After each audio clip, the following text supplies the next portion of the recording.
Corsa D here, replacing a drive shaft CV boot. Abdulaziz, Arasi bro. Abdul Wahab. So just put a new CV boot on there. I'll show you how underneath. There we go. And all you need to do is just remove these two bolts for the shock absorbers. Remove this nut, and the drive shaft should come out.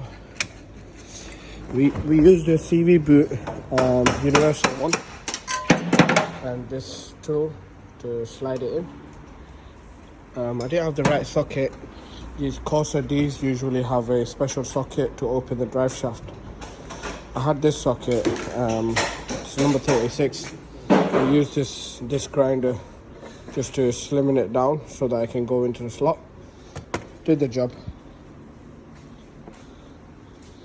And that's it. Well done, lads.